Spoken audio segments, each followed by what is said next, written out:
사랑하는 새벽나라 친구들, 말씀 앞으로 나온 여러분들을 환영합니다. 저는 오늘 여러분과 함께 말씀을 나눌 김재승 목사입니다. 혹시 누군가에게 혼이 나본 적이 있으신가요? 그리고 그때 여러분의 마음은 어떠하셨나요?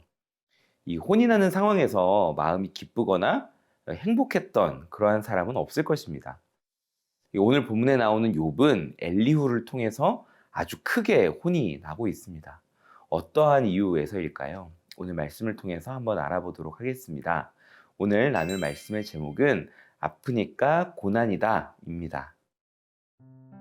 오늘의 말씀은 욥기 36장 16절에서 33절입니다.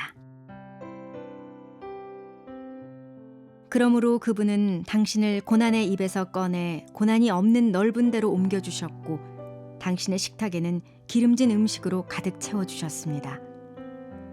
그러나 당신은 악인이 받을 심판으로 가득합니다. 심판과 공의가 당신을 붙들고 있는 것입니다. 엄청난 분노로 이를 그르치지 않도록 하십시오. 속전을 많이 바친다고 용서받는 것은 아닙니다. 당신의 재물, 아니 금이나 다른 어떤 힘도 당신을 고난에서 구해내지 못할 것입니다. 사람들이 그 있던 곳에서 사라져버리는 그런 밤을 기다리지 마십시오. 삼가 악을 생각하지 마십시오. 당신은 고난이 아니라 악을 선택한 것입니다. 보십시오. 하나님의 권능이 심히 크니 누가 그분처럼 가르치겠습니까? 누가 그 길을 그분께 정해 주었습니까? 누가 그분께 주께서 잘못했다고 말하겠습니까? 당신은 사람들이 늘 노래해 왔듯이 그분이 하신 일을 찬양해야 함을 기억하십시오. 모든 사람이 그것을 보았습니다. 사람이라면 아무리 멀리서도 볼 수 있습니다. 보십시오. 하나님이 얼마나 위대하신지. 우리는 그분을 알지 못하고 그분의 연수를 헤아릴 수조차 없습니다. 그분은 물을 증발시켜서 끌어올리시고 그것으로 빗방울을 만드십니다. 구름이 그것을 떨어뜨리면 모든 사람 위에 내리는 비가 됩니다. 그분이 어떻게 구름을 펼치시는지, 어떻게 그 장막에서 천둥 소리를 내시는지 누가 알겠습니까? 보십시오. 그분이 번갯불을 펼치시고 바다의 밑바닥을 덮으십니다. 그분은 이런 것들로 백성을 심판하시며 먹을 것을 넉넉하게 공급해 주십니다. 두 손에 번개를 쥐시고 관역을 마치라고 명령하십니다. 천둥 소리가 폭풍이 올 것을 암시하니 심지어 가축까지도 그것이 오는 것을 알게 됩니다. 욥기에서 엘리후의 등장은 매우 중요한 의미를 지닙니다.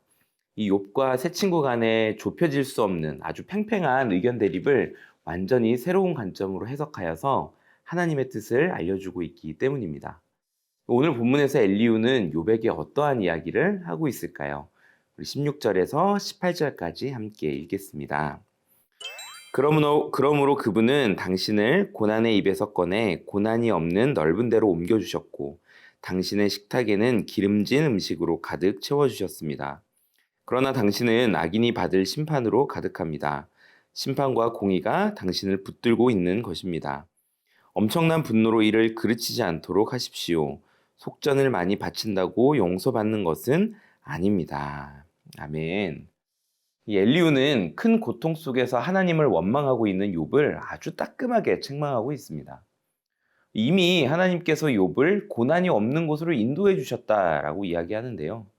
그러나 욥은 계속해서 하나님을 향하여 분노하고 있습니다. 엘리후는 분노로 이를 그르치지 않도록 하라 이렇게 권면하고 있습니다. 하나님께서는 우리가 고난과 고통 가운데 있을 때 우리의 신음소리를 들으시고 아파하는 우리를 구원하여 주십니다. 그러나 우리는 우리를 구원해 주시는 하나님의 인도하심을 깨닫지 못할 때가 많이 있죠. 혹은 고난을 통해서 우리를 하나님의 뜻에 따라 살아가도록 이끄시는 그 하나님의 선하신 인도하심을 발견하지 못할 때도 있습니다. 그리고 우리는 그때마다 하나님을 향하여 분노하고 또 원망하는 경우들도 종종 있곤 하죠. 이 본문에 나오는 욥도 이와 같은 과정을 그대로 거치고 있었습니다. 그러한 욥에게 오늘 엘리후는 이제는 그러한 인간적인 분노를 내려놓고 하나님을 온전히 바라볼 것을 권면하고 있습니다. 이때로는 매우 따끔하게 욥을 책망하고 또 혼내며 하나님의 구원의 역사를 바라보라라고 이야기하는 것이죠. 사랑하는 새벽나라 친구들, 우리를 향해서 이 세상의 관점이 아니라 하나님의 관점, 말씀의 관점으로 꾸짖는 하나님의 음성에 귀 기울이는 저와 여러분이 되기를 소망합니다. 그리하여서 고통 속에서 인간적인 분노로 하나님의 구원하심을 그르치는 어리석은 인생이 아니라 이 하나님의 뜻과 계획에 따라 내 삶을 내어드리는 축복된 인생이 될 줄 믿습니다.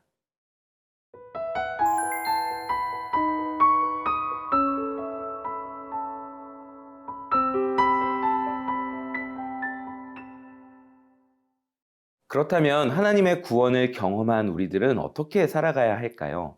24절 말씀을 통해서 알아보도록 하겠습니다. 당신은 사람들이 늘 노래해 왔듯이 그분이 하신 일을 찬양해야 함을 기억하십시오. 아멘. 이 엘리후는 하나님의 행하신 일을 찬양해야 한다라고 말합니다.